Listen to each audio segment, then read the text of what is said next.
Hello, I think I am live and ready to go. I think we're ready to go. Let me get back to the page and let's see what we got going on. Let's see who's down with Friday Night Live tonight. Let's see. Here we go.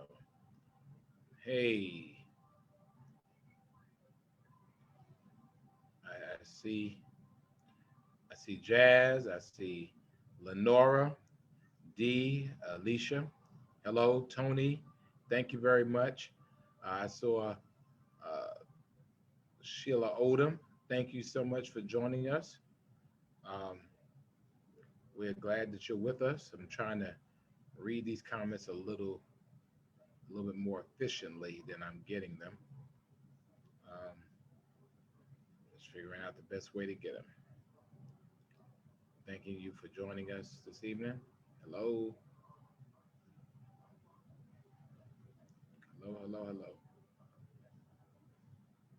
I'm dropping all over the place. Let me see. Go over here.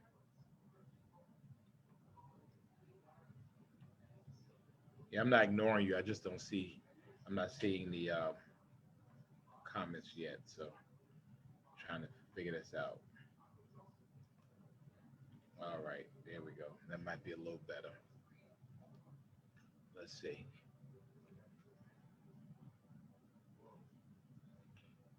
There we go.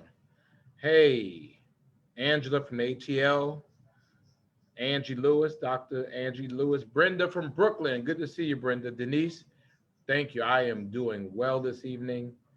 Let me go up and Maggie, hello. Mari, how you doing? Hey, Glenda Jones, thank you for your help today. You kept me laughing. Evelyn, good evening to you.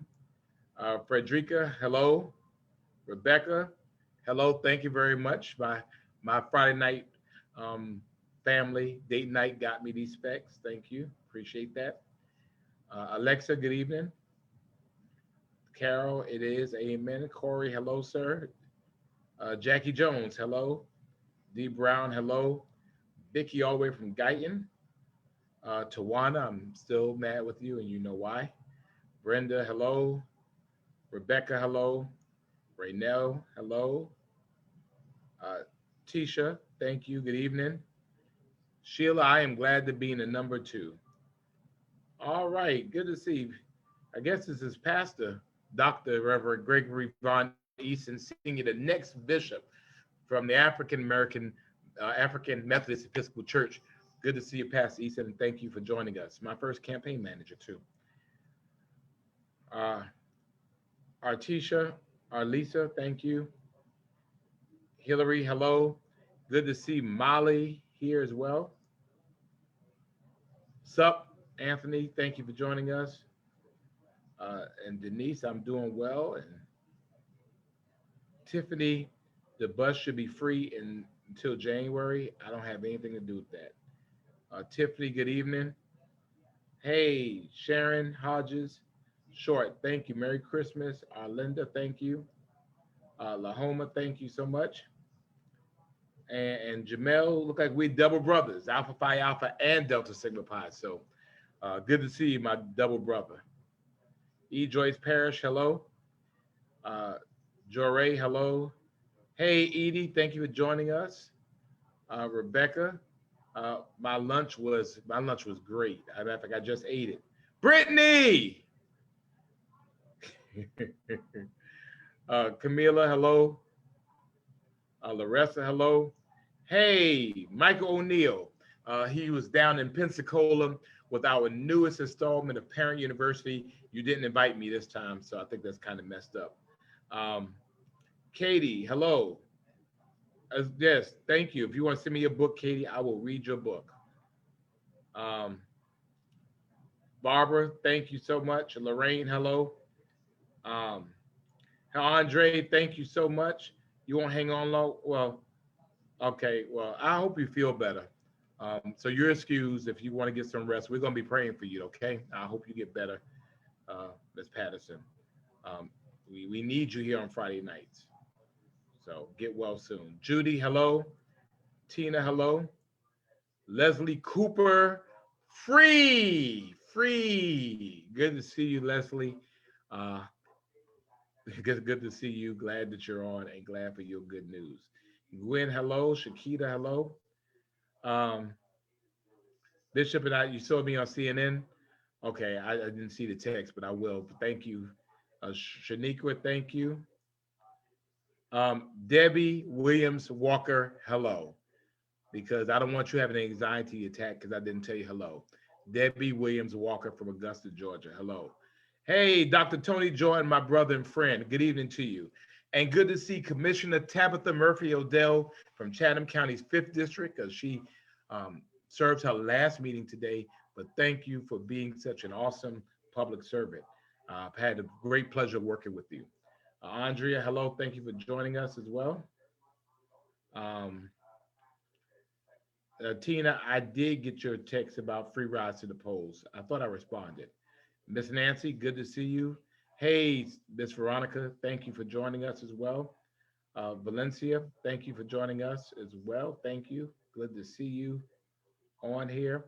My neighbor Vicky Gordon, Golden, thank you for reaching in and uh, give give Mama a kiss for me.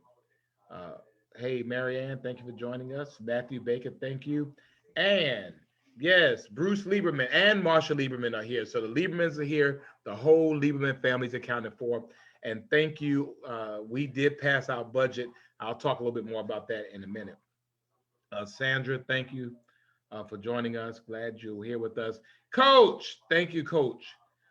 Good to talk to you about that. Terrence, we're going to talk about vaccines today. I promise you about that. And I am going to take the vaccine. Why wouldn't I take the vaccine? Sarita, thank you. Uh, Pastor Deborah, thank you for joining us. Haley and Joseph Shearhouse, hello. Thank you. Good to see both of you. Thank you for joining us as well. Um, let's see. Teresa, thank you. No problem. I enjoyed that being out at Savannah State with you. Um, Miss Nancy, thank you so much. We are Savannah Strong. Annette, hey, Miss Annette, thank you. Jerry, thank you. Happy holidays, Gloria. Hello. Um, thank you. Happy holidays. Good evening to Nicole and Iris and Dolores. Why is it the CARES Act that helped did not extend to the county?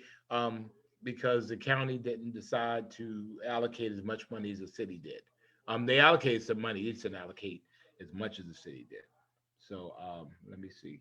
Thank you, um, Camila. I appreciate that. Kareem, how you doing, sir? Maggie, um, we're going to talk about COVID-19. Emma, thank you so much. Christmas break has begun. Merry Christmas, Marianne. And Maisha wants to thank Linda Wilder Bryan and Nick Palumbo and the officer came to your house with a heater. They do great work, and we're going to bless Linda Wilder Bryan's organization tonight. Um, Jarita, thank you. I appreciate that. Stephanie, thank you very much. And it was good seeing you last week and all your friends from California and all over the place. So always a pleasure seeing you. Michelle, hello. Good to see you. Thank you, Kareem. Yeah, Nancy, I'm glad you're home. Felicia, thank you for joining us. Tia, good morning. It's like night. Trinity, I am still hanging in there. I am doing well. Thank you. Tracy, hello. Jake, I'm glad that you're on with us, Jake. I appreciate that. Uh, Gwen, I am feeling much better. And I appreciate that as well. Linda, thank you for joining us. Tiffany, congratulations, everybody. Tiffany got her master's in business administration. So congratulations to Tiffany. Great job, Tiffany. Tiffany is actually my favorite daughter of Sherry Butler's twins. She is my favorite one. So Tiffany, congratulations to you. And you know, Very happy for you. Charmaine, thank you. Sandra, hello. Jacqueline, hello. Andrea, hello. Angela, hello. Rochelle, hello. Julie, good evening to you. And hey, Kayla, thank you for joining us. Linda Kelly, thank you. Uh, Monir, thank you for joining us. Anne, thank you, and may God bless you as well. Dawn, hello. And um, Beneska, thank you for joining us. Bennett, thank you. Josette, hello. Brother McQuan Green, thank you for joining us. And yeah, Catalina, I will be there tomorrow. Latanya, thank you for joining us. Sister Lawana Tillman, thank you. Thank you for all that you do as well. Lynn, happy holidays to you. Thank you for joining us. Samarian, Merry Christmas. Um, Pinky, thank you for joining us. Um, and Maisha, thank you very much. I am just doing the very best I can with what I have. And unfortunately, sometimes it seems like that's not even enough if you ask some folks. Uh, Tamara, thank you for joining us. Gloria, Paige, good evening. Michelle, good afternoon to you. Juan, hello. Margaret and Sandra. Uh, Angela, thank you very much. Daisy, good evening to you. Dawn, thank you. Um, yeah, everybody shouting out Tiffany, our favorite twin. Jackie, hello. Um, and let's see what else. Everybody shouting out. See, everybody showing love to Tiffany. Hey, Rockin' Robin, all the way from Kansas City. Good to see you, Erica. Hello. Everybody is saying congratulations to Tiffany. That's how we do. Joyce Griggs, good to see you, ma'am. Thank you for joining us. And everybody, Frederica's birthday is tomorrow. So we're going to wish Frederica a very, very happy birthday. Happy birthday to you, Frederica. And we wish you just an awesome day. We hope you have a wonderful, wonderful day. So we'll talk a little bit about that in a minute. Um, let's see. Sadie, thank you so much um, as well. Um, y'all know you're not supposed to be sending me messages during date night, but the answer is yes. You know, we'll do what we need to do to make sure that we accommodate um, Maya's mama. We'll do what we can. So, but anyway, so glad to see you all. So glad that you're here with us. If it is Friday, if it's Friday in Savannah, if it's Friday in Savannah during a pandemic, if it's Friday during in Savannah during a pandemic, and you don't have somewhere that you have to be, if it's Friday in Savannah during the pandemic and you have nowhere else you have to be, but you're keeping the faith and following the science, if it is Friday in Savannah during the pandemic and you have nowhere you have to be, and you're keeping the faith and following the science, then that means that you are with me. It is Friday Night Live towards the Friday before Christmas. Thank you so much for joining us. Thank you so much for being here with us. We are so happy that we've made it another week's journey. Thank you so much for being here with us. We're just excited about the opportunity for you being here. So um, it is Friday before Christmas, which means it is 2 Fridays before 2020 is in our rear view mirror.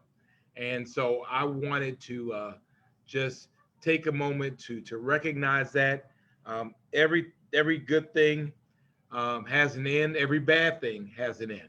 And so for 2020, the benefit is that we have the opportunity to be able to look at 2020 for what it is and put it in our rear view mirror and look forward. I'm reminded of a word that says that I am forgetting those things which are behind me and looking forward to the things that are in front of me. And so you have that opportunity to be able to do that. And so again, we're just excited that you're here. A whole lot to talk about, and some of you have talked about some of those things already. Um, some of you did not couple of things. So yeah, so we did finally pass our budget, and so I was excited about that. We recognize that it's not a perfect budget, but we also recognize, and I'm glad and grateful to the city council because what I did not want to do was raise taxes. What I did not want to do was to lay off any city employee or furlough any city employee. I mean, what we did not want to turn around and have our employees that have been working so hard and have them in a situation where they are affected negatively by COVID. So we didn't want to lay off anybody. We didn't want to furlough anyone. We did not want to raise your taxes, and we did not want to raise your fees. So that's where we are today. I mean, we might get do that something else, but right now that's where we are, and we were able to pass the budget by a 7-2 vote. So we have a budget, and we are excited about that. Because that means now, because by law we have to have a budget that has to be balanced every year. Um, so for Linda Wilder Bride, I am sending you an email so you can join us and talk to us tonight because I have a surprise for you. So when you're here, let me know and we'll get you on. So here we are. It's a Friday.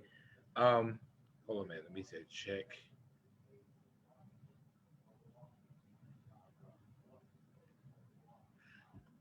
So I mean, we've been blessed to make it to this point.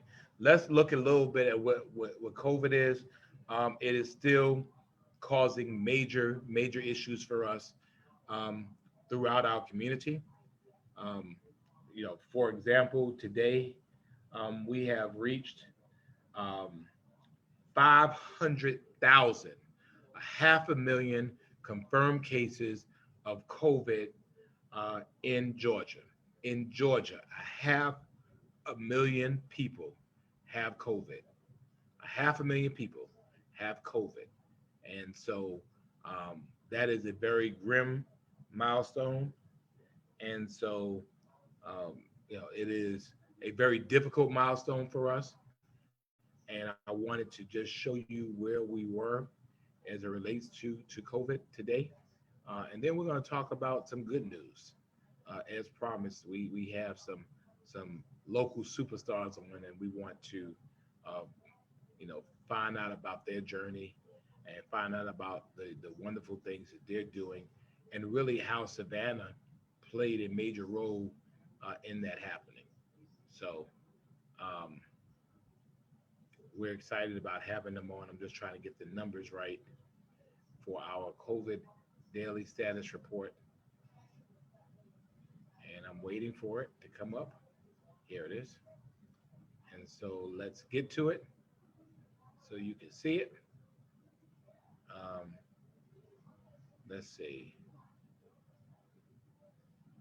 Share my screen. Here we go. So today, um, Friday, just today, we saw 6,149 new cases of COVID. 6,149 new cases, making it one of the largest single day increases in Georgia. Um, and we also have 9,396 confirmed deaths. We had 38 confirmed deaths in the last day and 39,064 hospitalizations. So when we look at the figures as they are, here we are with 500,265 confirmed cases, 9,396 confirmed deaths, as well as 39,000 hospitalizations. Let's move down,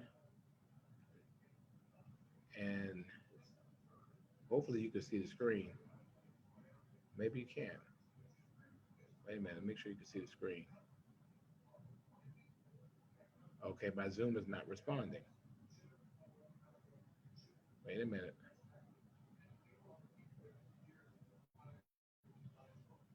Wait a minute.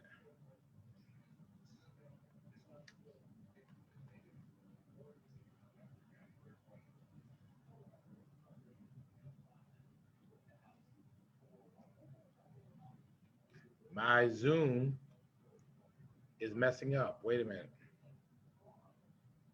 Find out why it's messing up on me.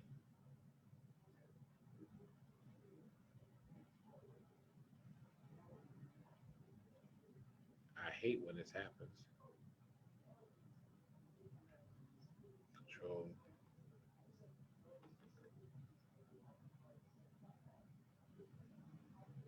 Um,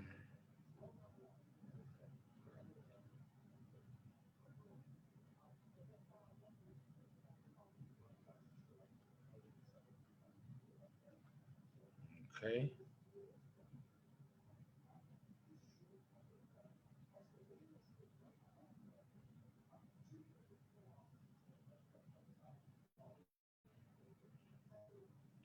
It appears that my Zoom is acting up. So let's see what we could do. Cool.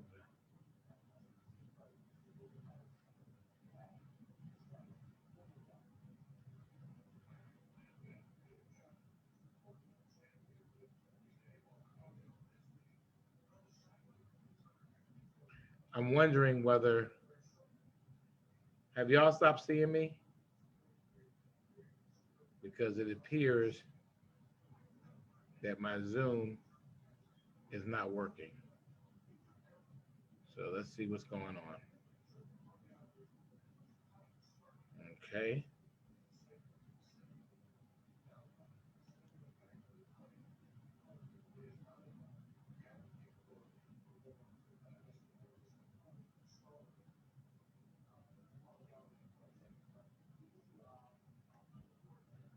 It appears that my Zoom is acting.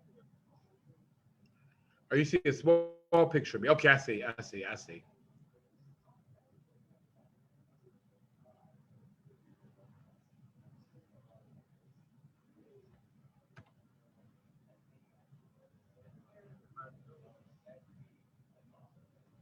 you see a small picture of me. Okay, I see. So you can hear me, but you can't see me. And right now, it is saying that I am stuck. So um, we're going to hold on. Wait a minute. Yeah, no. I'm trying to unblack my screen. Yeah, just hang on with me just a moment.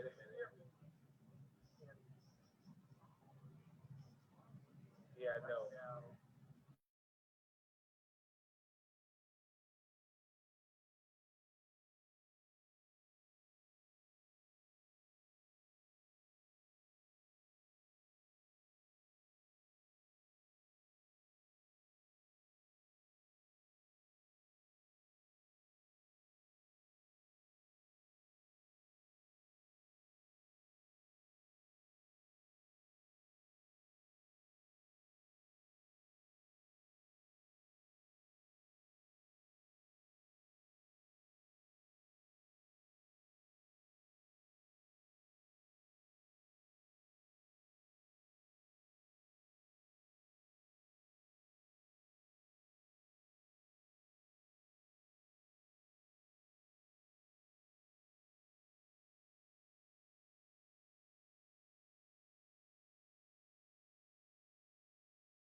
Let's try this again.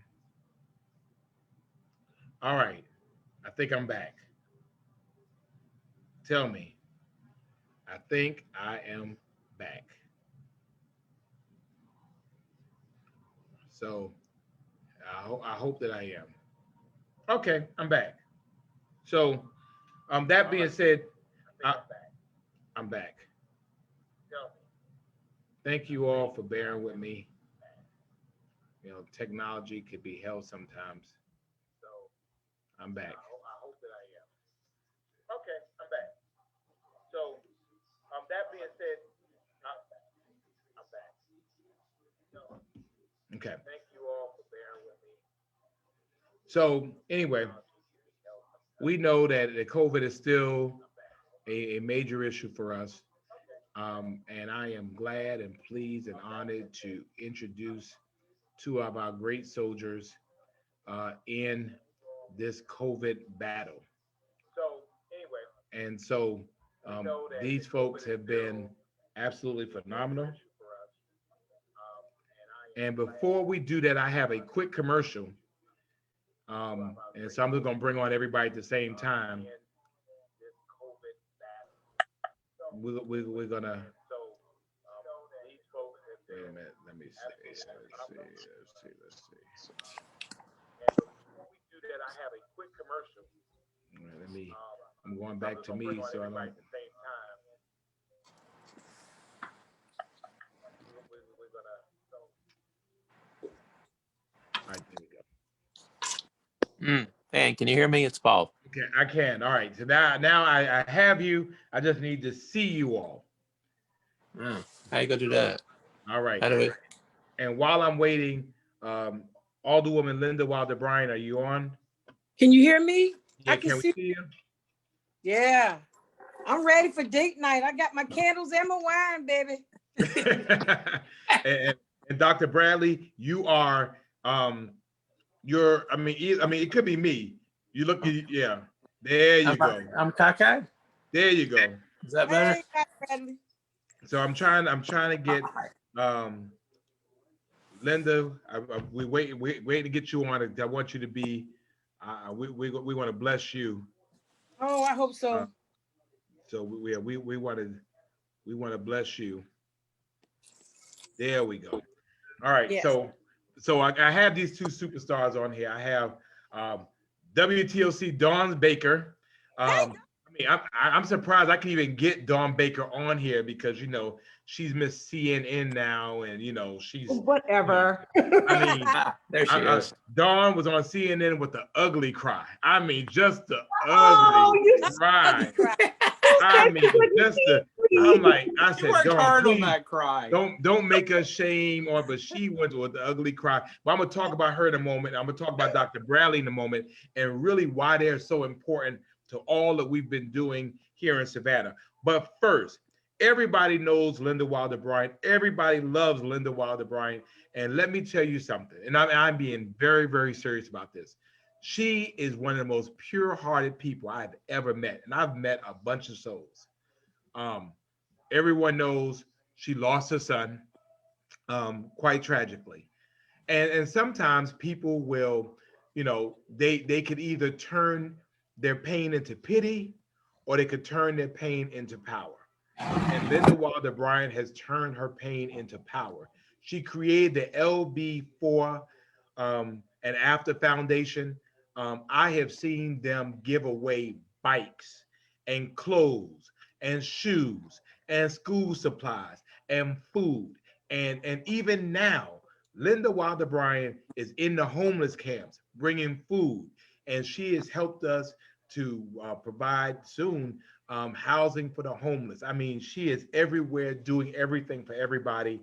And I know that she's doing some work over the weekend. She's trying to bless some people. And so, Linda, I want to thank you for that. I know you don't do it for the credit, but I do believe that in Savannah, we have to start recognizing our own for what they do. And so tonight, every now and then, I feel particularly led to have our family to bless somebody, and our folks are phenomenal. And so I want us to bless the LB4 and After Foundation. Linda, I want you to tell me about some of the stuff that you're doing and we'll be doing over the weekend. And I want our date night family to be able to find a way to bless you so you could bless some folks. Yeah, for good evening, everybody. It's date night. I got my wine and my candles. You can't have a date without those two. So God bless Van for his sage advice, and it's just awesome to serve with him. Every day is a learning experience. And he talks about my heart. When he said that he was going to bring everybody to the table, we all know, we've seen it with our own eyes. Nobody has to tell you that's exactly what he's done.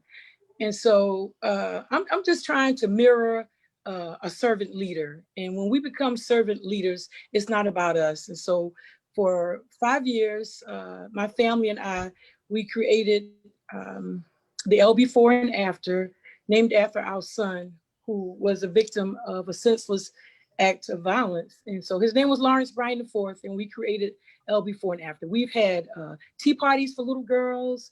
We've had birthday parties where we went to Civic Center and blessed over 400 little boys with mentors. Van was one of them, doctors, attorneys, businessmen.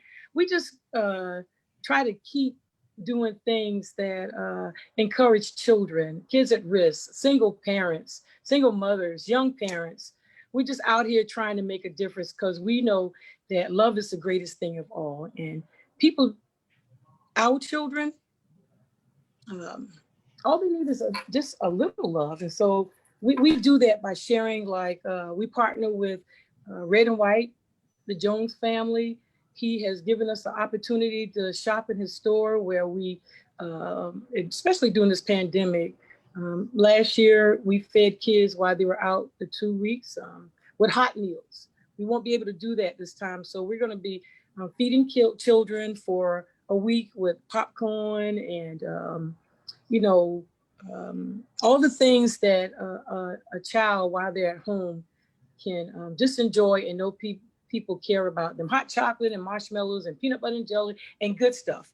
We did the spaghetti and the chili, but because of the pandemic, we have had to change some things around. And so I think we've now given out over 800 bicycles, and I can't do those things. How much? How much? We're at 839 now. 839 bicycles for children in our community.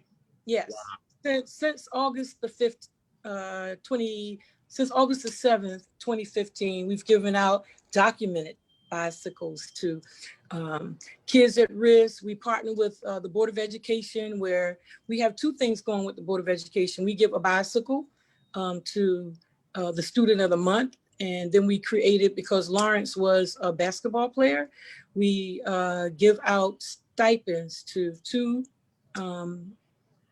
athletes, a girl and a boy. We haven't been able to do that, but the bicycles, the kids get a bicycle every month, and the school board determines who that is. We're just out here just kicking up dust. And just, that's why we want to bless you today. Yeah. I have put your Cash App in here. Do you have PayPal? I mean, my folks, they do Zelle, they do everything. So Linda, if you would put it into the chat a couple of times so that people could do it. We want to raise $1,000 for you tonight. And that's going to be in the next 30 minutes. We're going to raise $1,000 by the time Dr. Bradley gives his donation, because I know he will. Knew that was coming. Yeah, I mean, look, Moderna, man, Moderna. I mean, shoot. I mean, look, No question. Dr. Bradley might need to go ahead and buy everybody on Friday date night a bicycle. I mean, everybody. But I knew that was coming too. Hey, Dr. Bradley, I approve that message. Thank you. So Linda, please, as I talk tonight, just drop your Venmo, your PayPal, your Cash App, and we're just gonna ask people, our date night folks, to do what they do. We know no amount is too small, and we know that we're sowing it into good seed because we know it's going back to help young people in our community. So I'm on your Zoom, and so I can't see, but somebody just sent. Oh my God, somebody just sent some money on my Cash App. Oh, this is how we do. Cash App. It's dollar sign. It's dollar sign. It's dollar sign LB4EVER. So LB number 4 ever 03. Yeah. The dollar sign LB4, then EVER 03. Yeah, 3. And so Linda, is when we get you off of here, just watch it, and by the end of our date tonight, we want you to tell us that we've raised $1,000 because we know it's going to go to some great young people. Okay. It is. Thank you. Thank I you so much appreciate for what you. you do. Yeah. Thank you, Van. I just love working with you. My boss. Yeah. Thank you, sweetheart. Thank you, baby. Bye-bye. All right, we'll have you get back on a little later and tell us what you did. Okay. Okay. Bye-bye. All right. Bye-bye. So now for our two heroes. As many of you know, Dr. Bradley is a longtime super Savannah doctor. I mean, he does it all. If you're his patient, you know, you might have to wait a minute to get to him because he's so popular. But he is one of our best doctors. And everybody loves Dawn Baker, who, for all of you who are hating on her, is really well and alive, and she hasn't missed any of the news. She's on the set right now because people, y'all know, come on now, y'all know. Everybody's like, child, Dawn Baker gonna die. Lord, why Dawn Baker be so stupid to do this? And and now people, you know how people are. Oh, child, we knew Dawn was gonna do it. Girl, we love you. No, y'all were hating and saying Dawn Baker was gonna die. And essentially what occurred, I'll let them tell the story, but essentially Dr. Bradley was a part of the Pfizer and the Moderna study. And as you know, it's hard sometimes to get Black folks to take some vaccine. We don't do those clinical trials. And Dawn Baker, being Dawn Baker, said, you know what? I'm high profile. Everybody watches me on the news, and I'm going to go ahead and I'm going to do it. Was it a risk? Hell yeah, it was a risk. But she did it.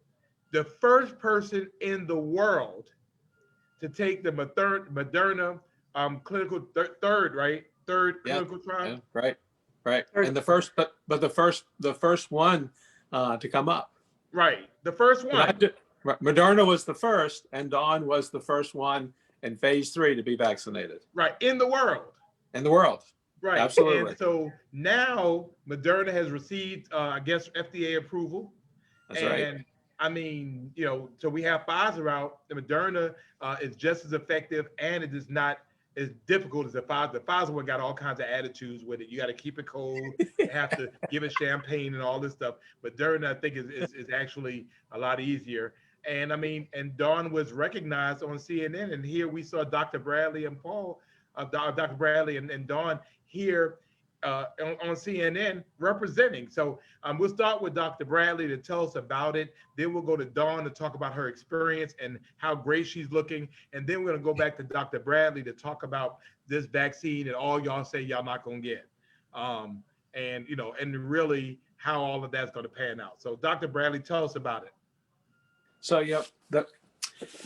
everybody's aware of the pandemic. Everyone probably one way or another is suffering from the pandemic, either personally or for loss of family members. So at this point, even though I may still get in the office every day, Dr. Bradley, do you think this is real? It's real. I mean, it's real. It's really bad, and it's really killing us.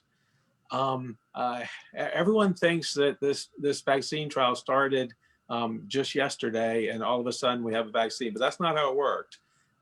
Companies that make vaccines do this. I mean, they do, it's all they do for the most part.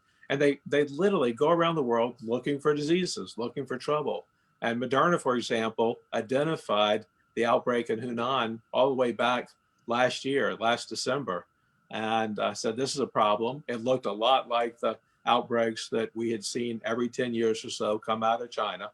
And Moderna said, okay, we need to look at this.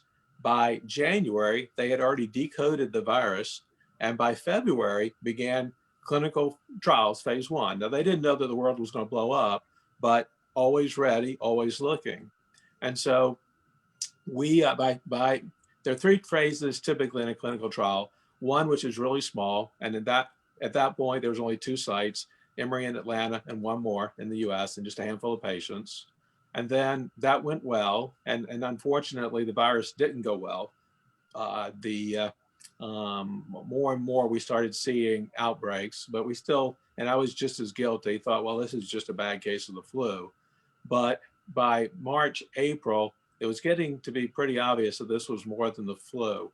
And so moving right along, Moderna in the beginning of April had already started getting ready for phase 2.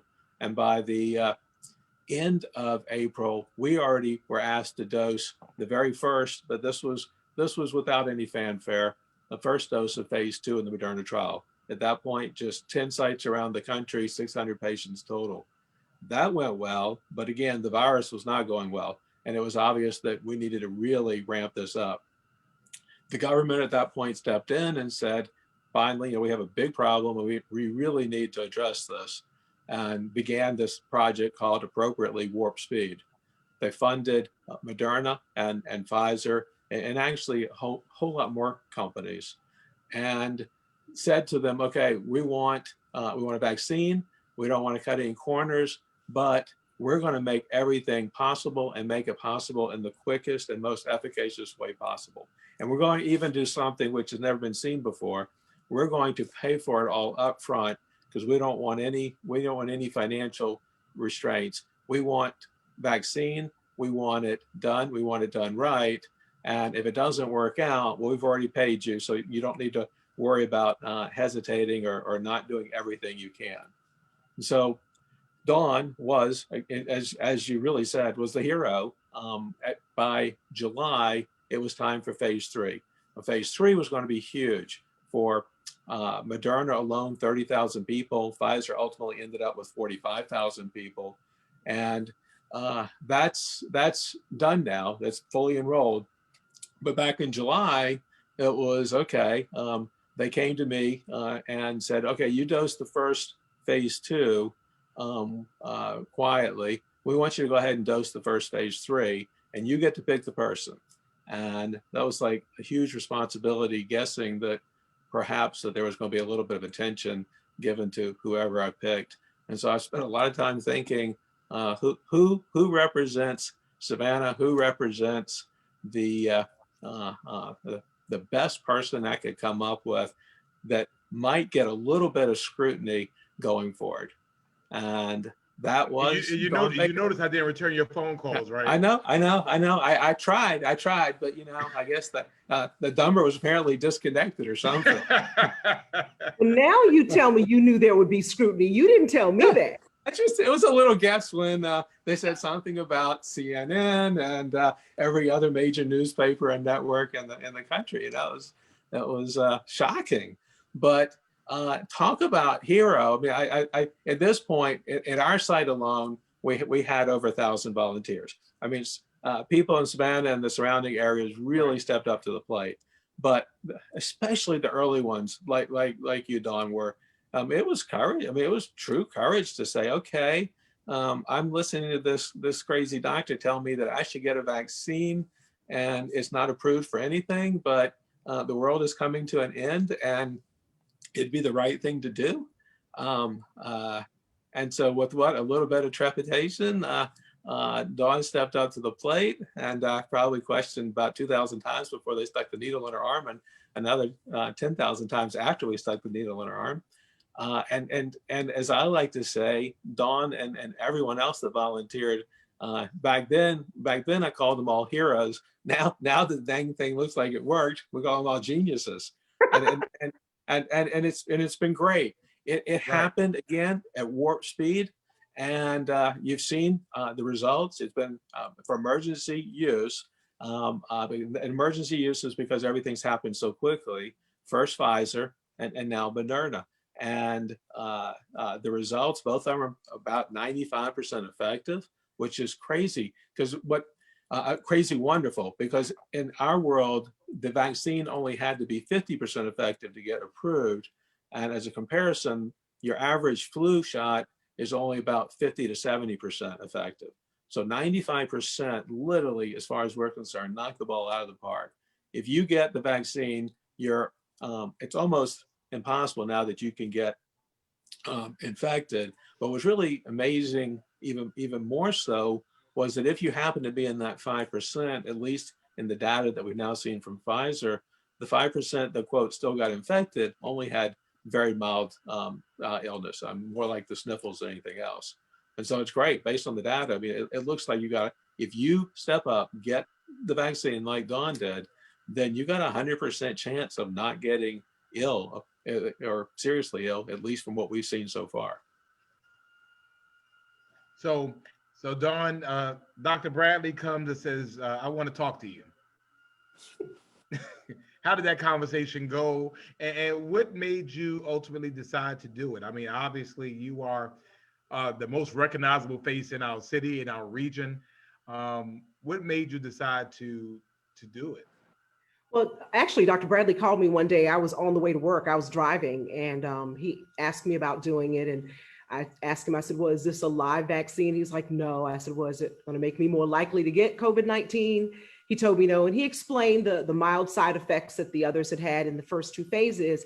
And he told me, well, think about it and call me back. And I think within a half hour or so, I gave him a call back, and I decided this was something that I wanted to do. I mean, this has been a rough year for all of us. And I feel like doing news sometimes, it really just brutalizes you because you can't get away from the data and the bad news. And so almost every night eyes were filled with water, and I went home and I cried and I thought about it, and I was afraid that I was going to get sick, that my mom was going to get sick, that I may have something because I had to come into the office throughout the pandemic, that I might make somebody else sick, even people I didn't know. I didn't want that to happen. So I felt like this was a really good thing for me to do in order to try to feel like I had a little bit of control of what was going on, and that I felt that I could truly make a difference in a really bad situation. And my grandfather always told me, we have to do more than just whine and complain about problems.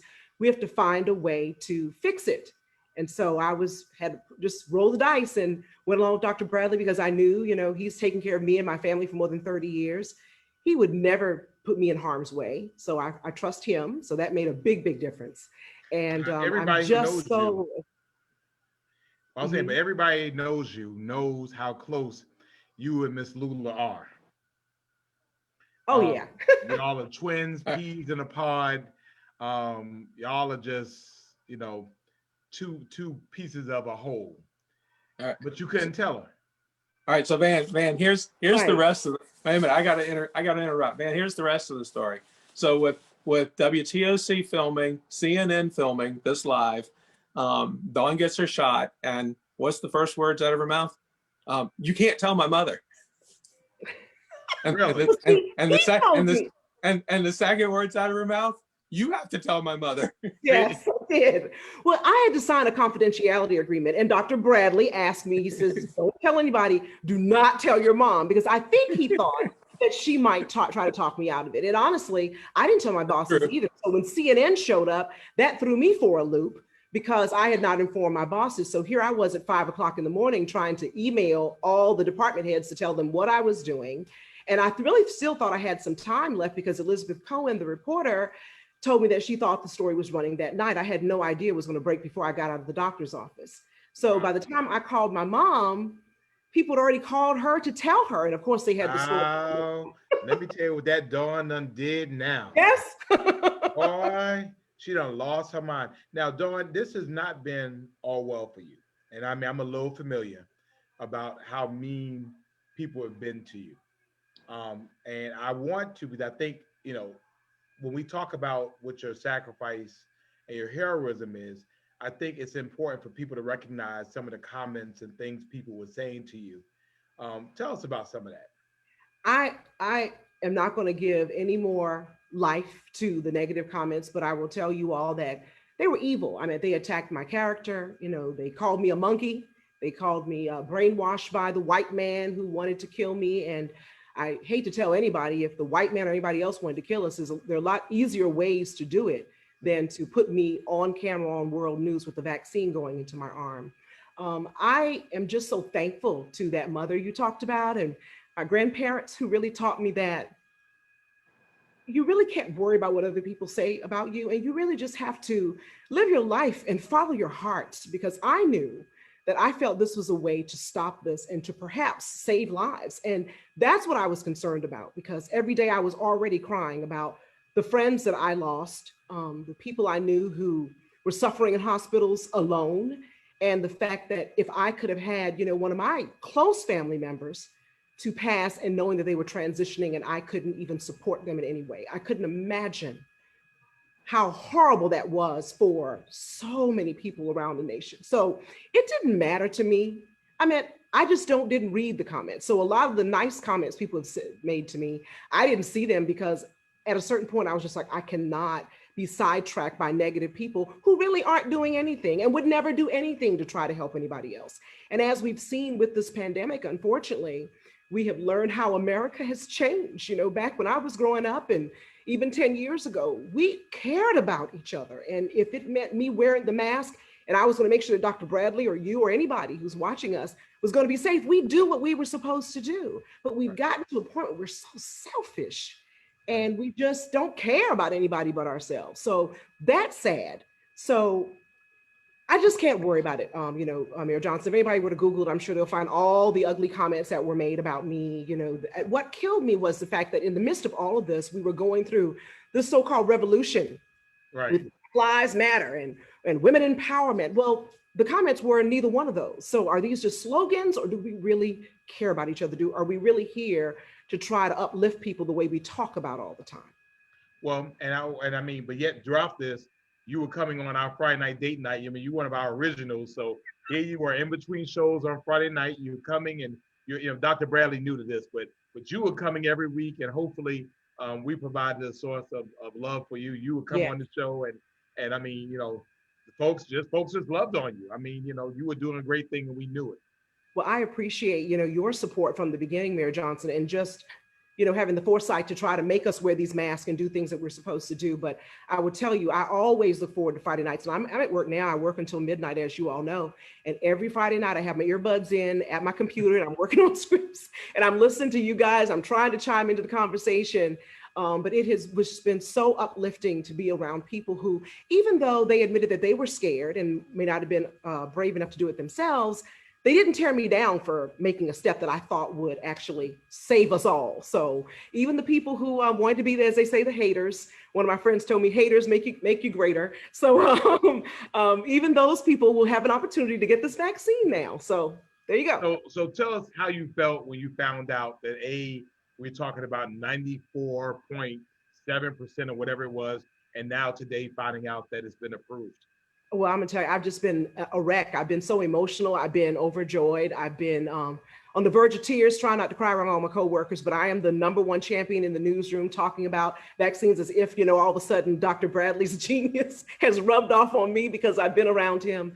But I've been very open with all of them about my entire experience, and I could not be happier. It is just like, it's hope again. You know, I feel like I may be able to become myself again, because throughout this pandemic, I told Dr. Bradley this, I felt as if I also lost a part of myself, because I've always loved people. When I go into the grocery store, anybody who speaks to me, I'm speaking to them, and usually I'm speaking to them first, having these conversations and loving it. And I hug everybody. And it's like, I feel as if I am afraid of people, you know, afraid of my shadow. This whole pandemic, I've pretty much been in my house. I've gone to the grocery stores at odd times when nobody else was there. It took me almost 2 months to actually go into my mom's house, because I took the COVID test first, because I just didn't want anything to happen to her. And I did my leadership academy this year over Zoom, and she insisted on coming to my house, even though she knows more about computers than I do. So I took the test so she could come and be with me. And I'm very fortunate to work here at WTOC, because we're owned by Gray TV, and they've taken this pandemic very seriously.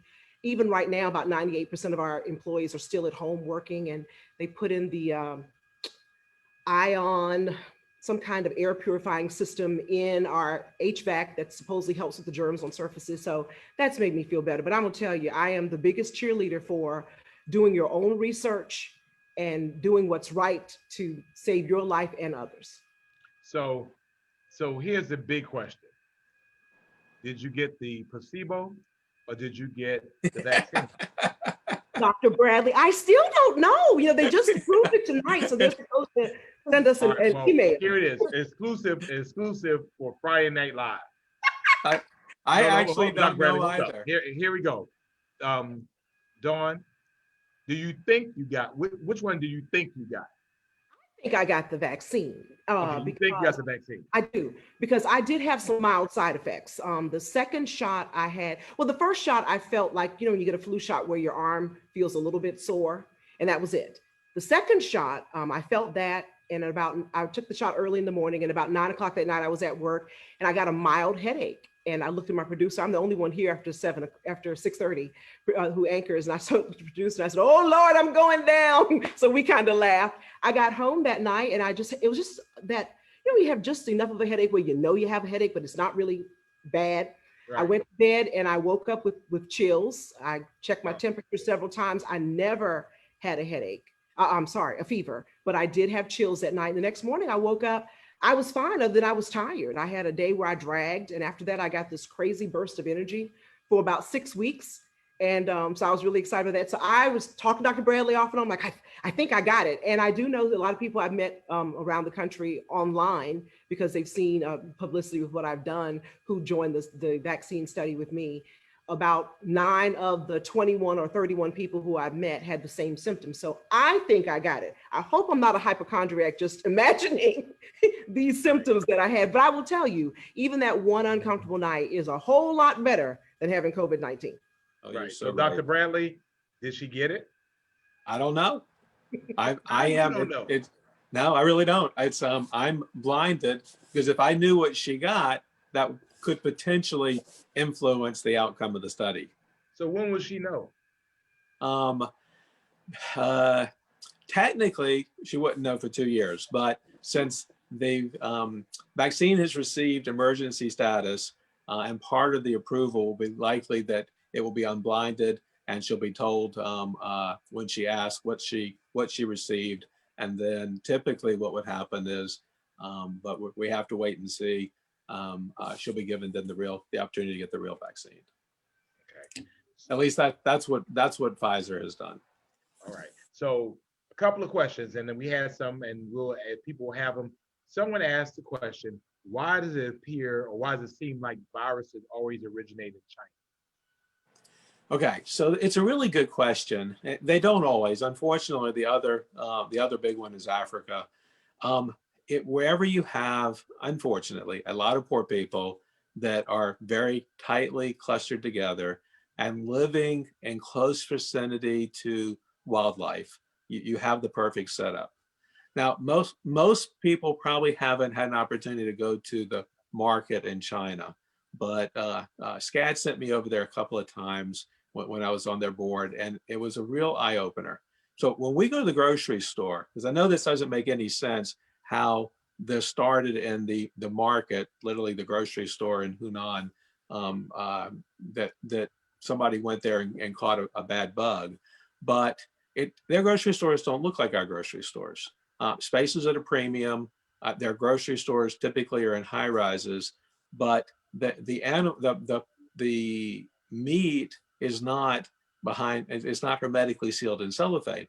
They actually have live animals, and each floor oftentimes represents a different type of animal. So the reptiles might be on one, amphibians on another, and everything from pigs to chickens. And they bring them all to the market, and they go to the market every day, more often than not, and then they literally point to the animal alive that they want, and the animal slaughtered. So this vector looked like an armadillo, and it's always the bat. The bats carry all kinds of diseases, and then the bats are in contact with the animals in wildlife. The animal, in this case, the armadillo, gets the infection from the bat, and then they like to eat the armadillo. Don't ask me why, but they bring the armadillo live to market, and then they slaughter the armadillo there at the market. And that the armadillo is alive, the armadillo is breathing. There's viruses, and the markets are very, very busy. And it's super easy once you've been to say, oh my God, this has got to be the most unsanitary place I've ever been in my entire life. And it starts. Again, they have a much greater density of people than we do, and it doesn't take very long for an infection to start to spread. Okay. And so, and again, we're accepting some questions. We have Dr. Bradley with us, and our beloved Dawn Baker. So if you have any questions for them, we'll ask them. So now, when does Moderna, now it's been already authorized or recommended to be authorized, when does Moderna hit the streets? And then which one is the better one to take? Right. Yeah, I've been saying for months now that at this point the best one to take is the first one that you can get. The technology between Pfizer and Moderna is very similar.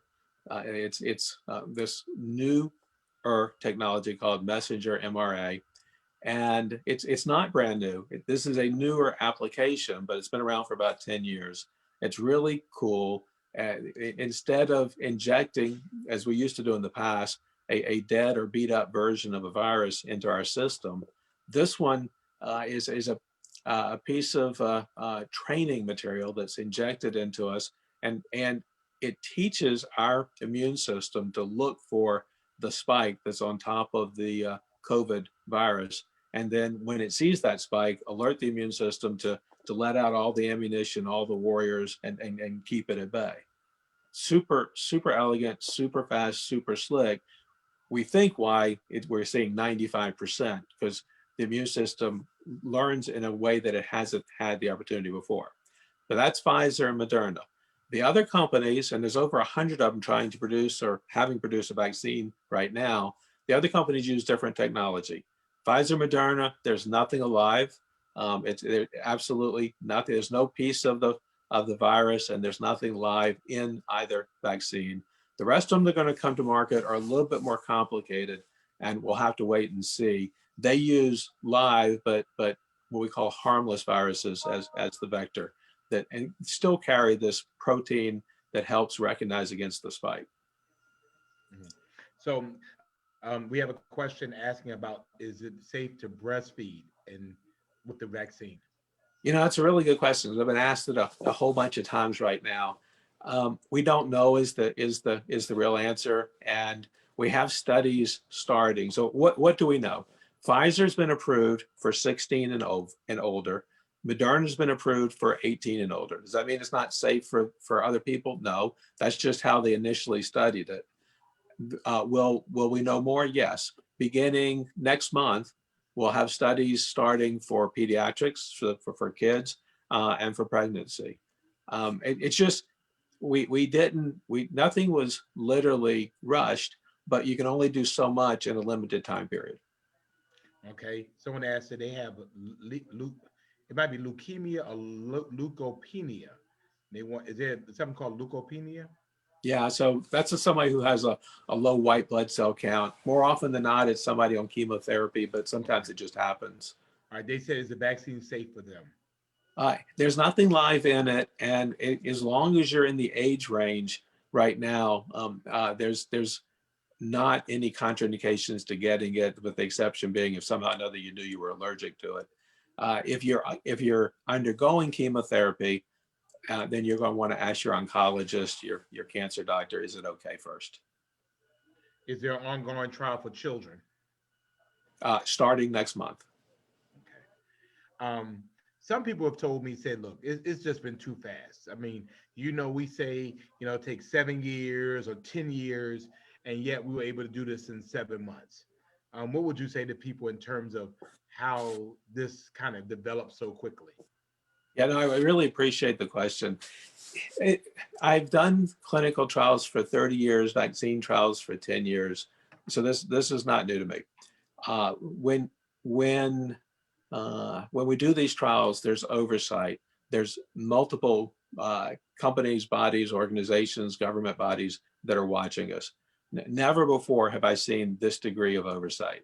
We've had more eyes watching us than you could possibly imagine.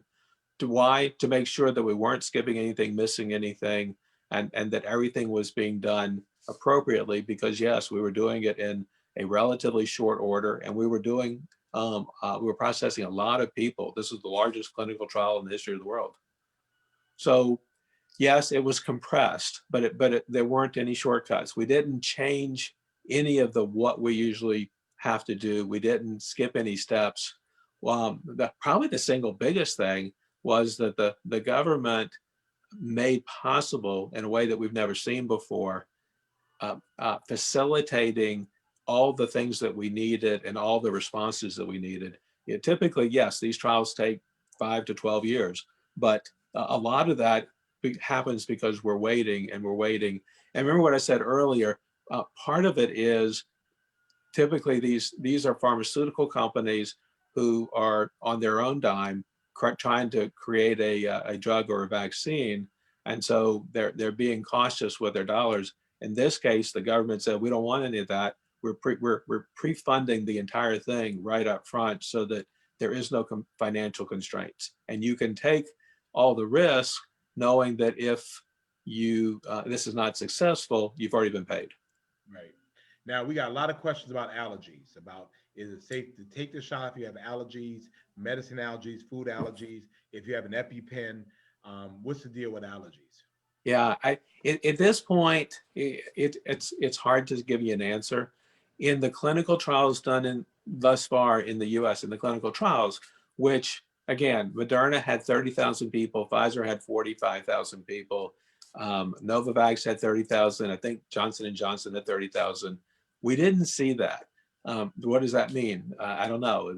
It's unusual that we had that the trials were so large and we didn't see these allergic reactions. So the answer is we don't know. They appeared to be a big deal for the very handful of people that had it. Has anybody died? No. Were they all treated? Yes. If you go get the vaccine because of that, they're going to ask you to hang around for 10 minutes. I will tell you that, as I said earlier, which vaccine do you want? As far as I was concerned, the first one I could get. So Wednesday, I grabbed my daughter, the doctor, Dr. Halpern, and we marched on down to Candler and got our vaccines. Oh, so you got it. I got it. Yeah, we both got it. We arm in arm, they gave it to us.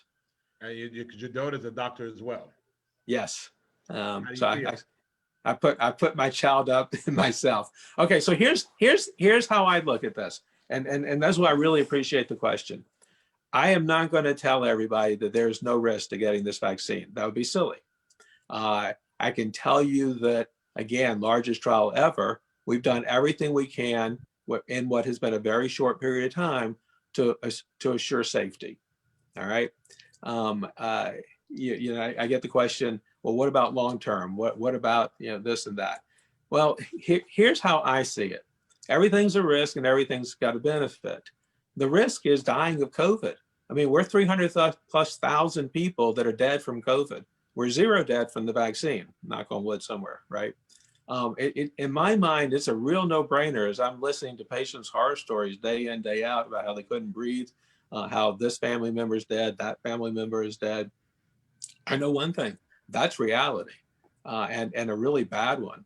So I did not want for my daughter, the doctor, either. We're both, as I say, we're both standing in the petri dish. We're at significant risk because of our occupation. But honestly, just going to the grocery store, just being around right now with the numbers skyrocketing, everything has a huge risk involved. I'll take the small risk of a vaccine, which at this point is just theoretical since we've not seen any serious problems, versus what appears to be an almost guarantee that at some point, if we don't do something, you're going to get COVID. Now, that doesn't mean you're going to die from COVID. And certainly the younger people, more often than not, have a mild case. But we're not as young as we used to be. And remember, I go to work every day, and I'm seeing the patients in the office that have had COVID, and they're telling me absolute horror stories. I've got several that I am totally convinced who didn't die. One that did not even end up in the hospital. I'm pretty sure, though, he has post-traumatic stress disorder. Just thinking about that, I can't breathe, that shortness of breath. Right. It's bad.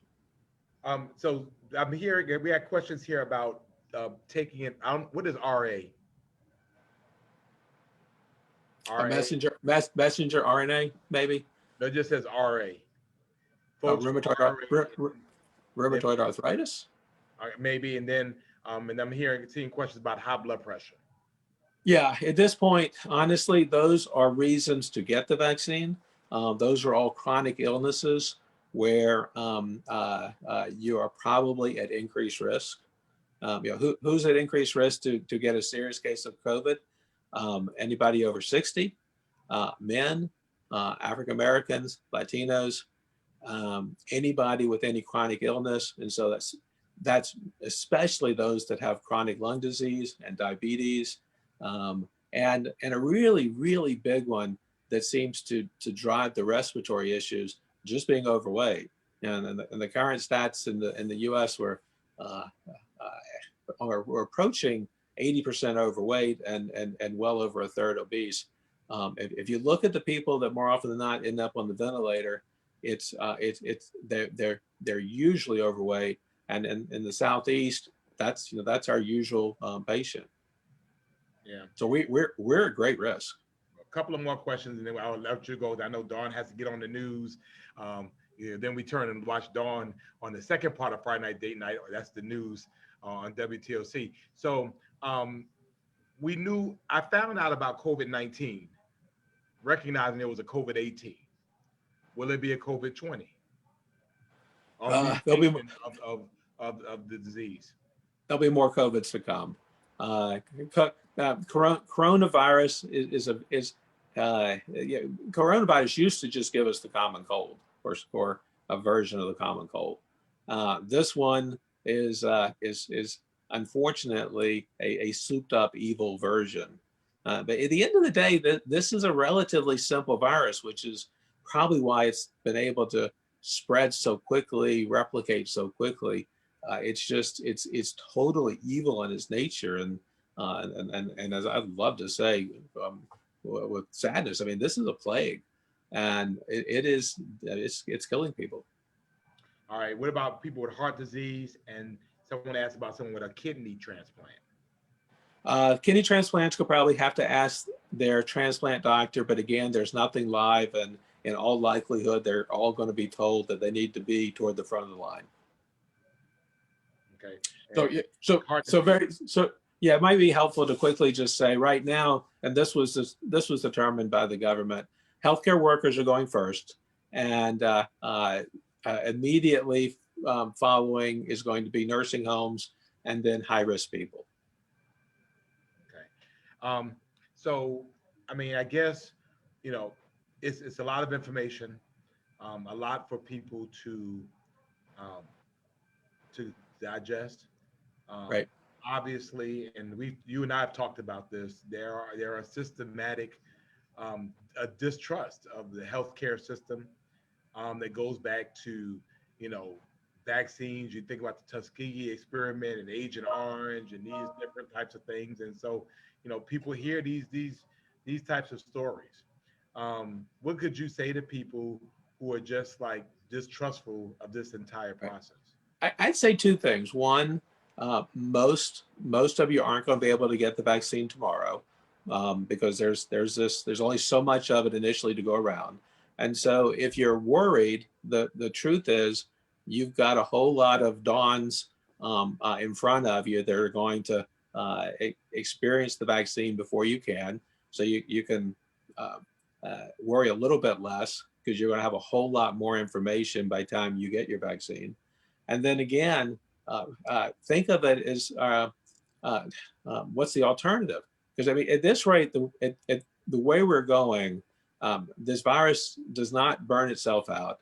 Millions and millions of people are going to be dead. I mean, 300,000's off to a terrible start, and it's even worse than that because you can get it more than once.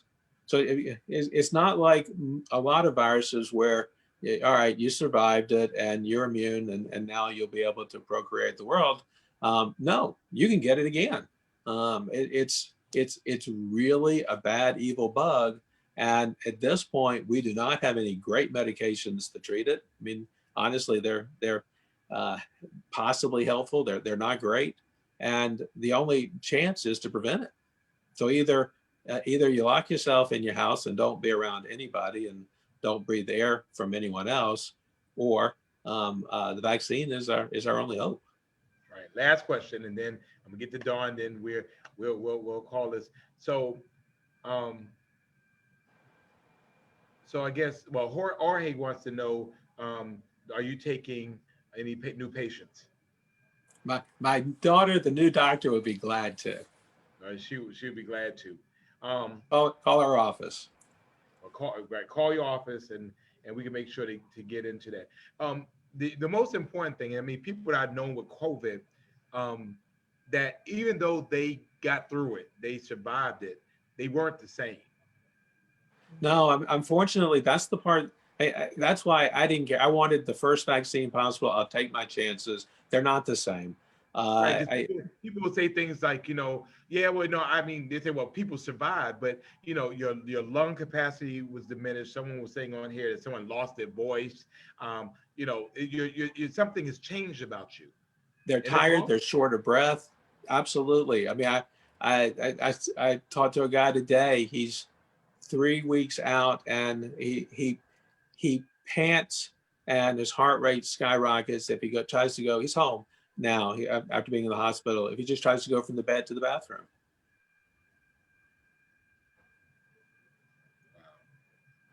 Well, Dawn Baker, what do you tell the world now? You have emerged triumphant. You're looking great. You're feeling great. You are a CNN hero. You are our hero. What do you tell people who have, some trepidation about taking a vaccine? Well, first of all, I feel very uncomfortable with that word hero. I'm not a hero. I think that I'm a decent human being who did what I knew I could to try to help the rest He's of a us. hero. Friday Night Live, and I run Friday Night Live. We call you a hero on Friday Night Live. So we say you're a hero. So you're a hero. So proceed. Yes, sir. Well, every Friday night, I also tell somebody I'm not one. But I will tell you this. I just hope that, I hope that the word comes out soon, number one, whether or not I got the vaccine, because I'll be happy to talk to any of you about anything that happened with me, because honestly, nothing more happened. It was really one inconvenient night. But I really would hope that what we would do too is start doing research ourselves. So talking to people like Dr. Bradley and reading yourself, because the materials are now being released. You can see for yourself and make your own decision. Don't allow other people to bully you into not doing something that will save your life and save your family. I've seen a lot of people posting memes that are just really unfair. People are going to start howling at the moon because, they've taken the vaccine. Just wait until 5 months from now and all their DNA is changed. There are all these rumors out here, but all you have to do is Google some legitimate sources. And also, I'm sure everybody out there who's watching us has a doctor of some sort that they trust. I'm not saying you have to trust my doctor, but you can trust your doctor. And I'm sure that they will give you the best advice, period. But please, we can't be afraid to save our own lives. I mean, I hope I'm here for a long time. I hope my mom is too. So, I'm doing whatever I can to make sure that we're safe. And I hope they would see that as this is our last resort. This is like a life preserver for all of us right now. That's You true, know man. we Every would've found doctor I Dr. knew, Bradley if something happened. every doctor I knew If something had couldn't wait happened, to sign up. That's right. There are quite a few doctors well, who are in the trial. Dawn, if something happened, but I'm saying if something happened to you, we would have found Dr. Bradley. You know that, right? I would have had to move to Arizona No You would've pressure, had Dr. to. Bradley. I'm sure my mom would have handled that before any of you all did. with no But I'll forwarding just address. tell you one quick thing about the vaccine trial. I mean, I feel like I will be the most monitored that I've been in all of my life because I took the part of the vaccine. I have 2 years of monitoring. So I have 7 in-person doctor's appointments where I'm getting COVID-19 tests, blood work, you name it, all that stuff. And I'm logging my symptoms in my phone for Meridian, and also they're calling me to check on me as well. So, and just think about it this way too. If you take any kind of medication, even if it's Tylenol, it had to go through a trial. And this is the result of it when it's a success. So, I mean, and some people can't tolerate Tylenol. Right. And Van, because the Right. average person apparently is not going to be able to receive the vaccine until summer, we have several more trials starting. Right. Right. And I mean, now every medication you take, it's like, you have people walking around and dancing around, they're all happy. And then you start hearing the guy talking in a mother voice, side effects include this, and including death. I mean, it's like for everything. So, I mean, Yes. I think everything, I think you have to do a cost benefit analysis in terms of, is it going to benefit me more than it will hurt me? Mhm. Right. Well, Dr. Bradley, Dawn Baker, you are heroes. Again, I consider it an honor to call you local, call you Savannah, and call you friends. And we appreciate it. I'm glad that you came on to share your story with us. And keep us updated. And Dr. Bradley, when you have something else to report, come back and let us know. We I want to will. hear it on Friday Night Live. We do this every Friday night because we have nothing else to do during the pandemic. It's true.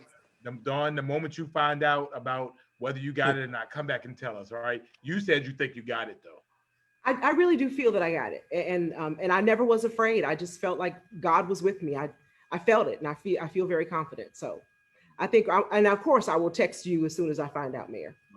God is with you, and both of you. And so, Thank you, Mayor Johnson. yeah. So thank you so much, Dr. Bradley, and the wonderful Dawn Baker. Thank you so much, and thank you for giving us your time this night. Everybody's saying it's very informative. So that's what we do on Fridays. We learn stuff.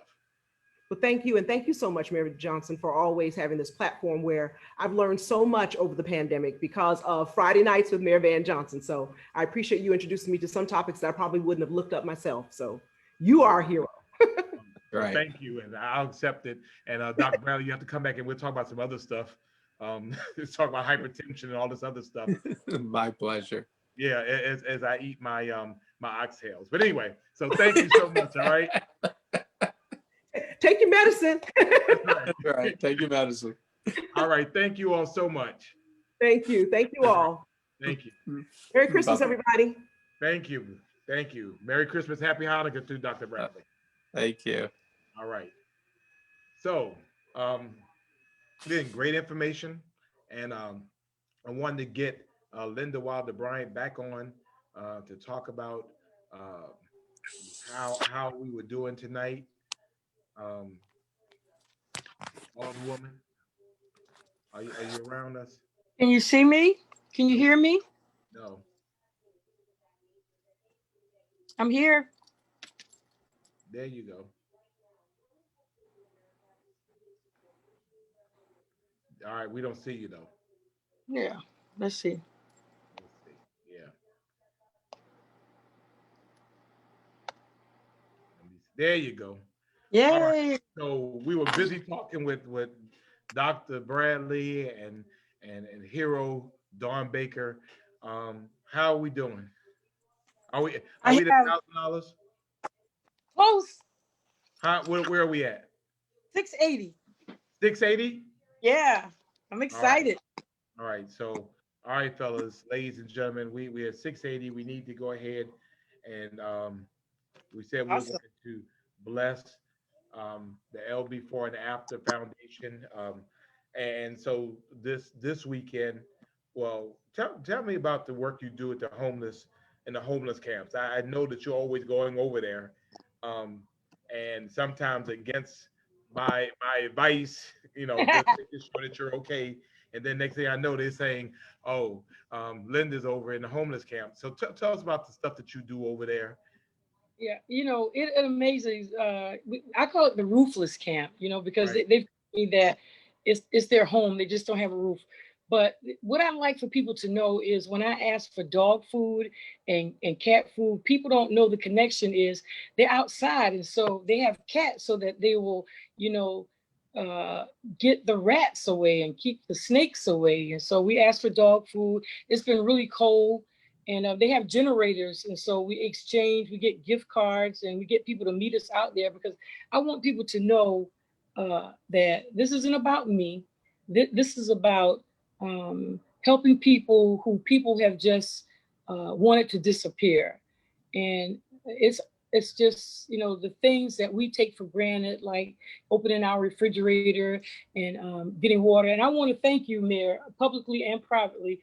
When we talk about following the science and we were telling people to wash their hands for 25 seconds, they didn't even have water to drink. And so our fantastic mayor, he invited them to the table he put the water buffalo out there. And then when they said they don't want to clean up, he put the dumpster there. And so I don't do any of this by myself. I go on Facebook, not to say, look what I'm doing. I go on Facebook to say, look what you're doing. And plenty of times, we get people to meet me out there with blankets and food. And it's just been amazing to see what, we can do, just the little things, the blankets, the socks, the bug spray, the batteries, they have a generator, they watch TV. They said, you know what? when you go out there, they have a flag out there. These people who don't have a home have a flag out there. And I want people to know, thanks to Pat Monahan, we're trying to make the first sanitary homeless site where we're going to, Pat Day is trying to model a 40-foot container so that they'll be able to wash, and dry their clothes and have computers and a microwave.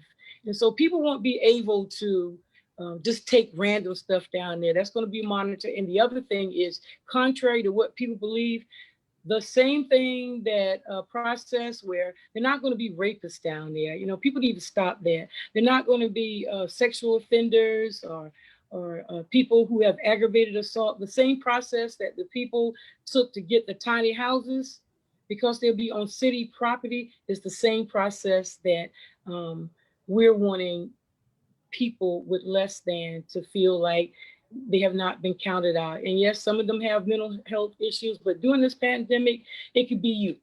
Be without a job, but the worst thing there is, we have Georgette Jackson trying to fill the gap. But if you have a child, you could possibly get some help. But there are a lot of single women who don't fit or check the box to get assistance. And so I'm just wanting to walk my talk, and I don't do it without you, the Savannah and sororities and Eastern Stars. And, I'm just amazed that people who will meet me up there, and when they see it, it will just break your heart. But we know that love is the greatest thing of all, and that's what we try to share with people, because love changes things and love wins. And so just Right. Thank you for the donations I already have. It's just rocking my world tonight. Thank you. Love is an action word, and I'm convinced in the next 5 to 10 minutes before I get off of here, we're going to have you $1,000 so that you can bless people in this community. LB4 and After Foundation is a 501c3. It is a charitable donation. It's a charity. You can get a tax deduction for your donation. And so some of you need some tax donations to offset all that you've been doing this year and the money you've been getting. So this is a wonderful way for you to give a donation. So we're asking for you to do that. And so again, Linda Wilder Bryan, thank you so much. Thank you for your heart. Thank you for caring about people. Thank you for all the children that you've blessed. The legacy of your son expands well beyond, because young kids that have bikes and don't even know where they got them from. Their first bikes, all they know is LB4. Yeah. And that's how people live. Yeah. That's how people live. And so, the fact is you're doing it in his name. And so, we remember him, and we certainly honor and salute you, and we appreciate you. And so we're hoping to be a blessing to you in $1,000 way. And one thing about you, you'll put $1,000 of your own money to that 1,000, and you'll do some great things. So thank you so much, dear. Thank you. Thank Merry you. Christmas to Hey, you. date night, candles and wine on date night. Yes. Thank you, boss. Thank you so much. Yes, sir. All right. Appreciate you. All right. So again, LB4 and After, we put the information on here so that you can see it. And so we want to get to $1,000. So she has Cash App, she has PayPal, and she has Zelle. I'm going to make my donation. We want to get her to $1,000, and we want to be able to find ways to help. Again, she has a heart of gold, and I could tell you from my personal experience, seeing her out there, she's always doing something for someone. I'll tell you this, and then we'll move on as I close. We were at the hospital one night. A little girl had gotten shot, and so I was at the hospital with a little girl who had gotten shot by a stray bullet.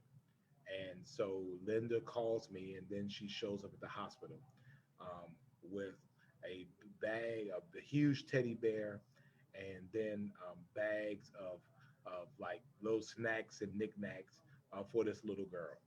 And the little girl loves the little teddy bear that Linda brought her. And I mean, it's those types of things. It's being present in the moment. And I think that's the important thing. So again, thank you so much. Linda. And thank you to all of you who have been giving today. Again, we want to get her to $1,000, and I'm confident we're between 640 or something. We can get to $1,000. So for those of you who haven't done it, please, send a couple of dollars, and let's get her to $1,000, and she will. I think we'll be better for it. So, last thing, it's the Friday before Christmas. 'Twas the Friday before Christmas. Next Friday, this time is Christmas Day. The Friday after that is New Year's Day. And so I have a thank you, Sherry, for your donation. The question is, are we going to date night on Christmas Day? And are we going to date night on New Year's Day? I just need to know. I mean, it doesn't make a difference for me. Um, yes, Barbara, yes. Kingdom Life is having an event tomorrow, food giveaway tomorrow morning. It's on my page, so um, I'll let you know that. But um, so yeah, I want to know whether y'all want to get together next Friday. I mean, it's up to y'all. I mean, you already know what the deal is with me. So if you want to take a break from me, sometimes people in love have to take a break. So maybe we don't need to get together on next Friday, and maybe we don't need to get together on New Year's Day. But if you want to, we can do it. But it's up to you. Um, you shouldn't have a bunch of people over your house anyway. So we appreciate you. Um, we appreciate you. We appreciate you. We appreciate you. So let me know. We want to do both or neither or one or the other. It's up to you all. If y'all want me to come on, if y'all, I mean, I'll come. But if I'm coming, Gina, stay away from Mama Betty's house. Stay away from there. But if y'all want to, um, maybe we need some space. But if y'all want to see me, you know, we could be together. It's just up to you. But I don't want to just come out here and not be out here by myself. So if we gonna be together, then we gonna be together. If not, we can wait till January the 8th and get back together again. So just let me know. And so somebody's been asking a question about the Chatham County Jail. And yes, I've heard of some incidences of COVID infections in the Chatham County Jail. Um, so, um, so the deal was that Natasha said she needs her space. Okay, well, excuse me, Natasha. Um, Natasha says she needs her space. Well, then let's break up for 2 weeks then. We'll get back together on January the 8th. Um, but so yeah, the city has no authority or jurisdiction over the Chatham County Jail. It's unfortunate what's occurring or what it heard, but I understand that the sheriff, John Wilcher, has it under control. Sheriff Wilcher has often given his cell phone number personally, and if you have questions about the jail, he's authorized me to give you um, his personal cell phone number, and he answers it. Um, so if you have questions about people that are within the Chatham County Jail, we can get you the information so you can contact him directly, and I'm sure he'd be more than willing to talk to you. So, um, so Gina, stay away from um, Mama Betty's house, and Denise says she doesn't have a date for New Year, so you'll be here. So Denise, we'll be together, me and you, just me and you. Um, um, let's try to see. Linda, where are we at, Linda? What's your total, Linda?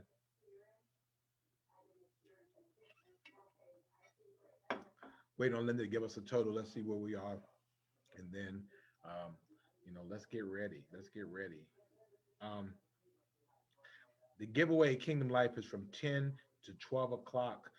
They are blessing 1,000 people with groceries and gifts for children and adults. That's at Kingdom Life on Montgomery Crossroad, Pastor Charles Robeson. Great opportunity. They do a lot of great work with people. Linda says she's at $750, $790. So literally, we are $210 away.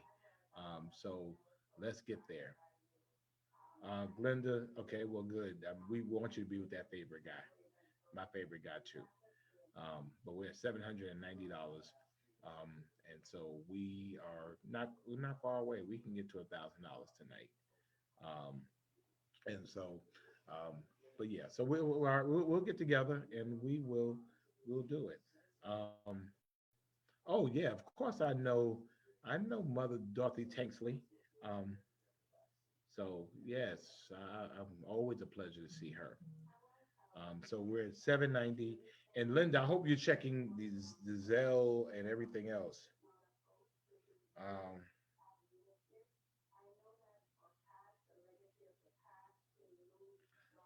let's see. All right, we're $210 away. We want to get to oh, well, I haven't given my money yet. Let me give my donation too. Again, we want to be a blessing. So I will give my donation as well. And we're going to help Linda Wilder Bryant and L before and after. Again, they do great work there. And yeah, if you notice, I'm hanging around. I'm hanging around because I'm trying to get somewhere. I'm trying to get us to get to this $1,000. So again, all right, PayPal is eight. All right, so they're at $815 now. So now we're $185 away. $185 away. Um, and then I'm doing a donation as well. So um, that's my donation. So we're closer. We're closer. So um, we'll get to $1,000. We if you haven't, uh, any little bit helps. And um, check Cash App. Let's see. I'll paste it again, Kenneth, so that you'll have it. Let's see. There we go. I posted it. All right. Yeah, we can do this. We can do this. Um, you know, we usually, yeah, she's going to check Zelle. Okay, so wait, we might already be there. And so if we're there, um, we'll say, let the church say amen, and we'll go to sleep. So I know again, these are tax deductible donations. So, feel free to report that as your charitable donations for you, those of you who itemize your deductions. So we're going to get there. We're getting there. We're getting there. And it's 10:09 too. Come on, y'all know I can't hang out too late. You know, when the date is over, the date is over. I'm feeling exhilarated because we're at the dawn of a new week. I will tell you, last week we on Monday I was in Atlanta and was a lector for Joseph Biden. So let's see. We're just waiting on this, and then we're gonna go ahead and we'll call it a night. Just waiting on Linda to check the Zelle, and we know we were 815 on Cash App. Let's see where we are. And so next week on Christmas Day, we're gonna get together. How did it feel to vote? It was kind of scary. It was so much security up there. Okay. Oh, all right. We have 900. All right. Reverend Tillman says 25 for Lester Jackson, 25 for um, Attorney Chad Matts. So thank you. So that's 50. I think Linda, we might be there. Okay. I think we're there. I think we are almost where we need to be.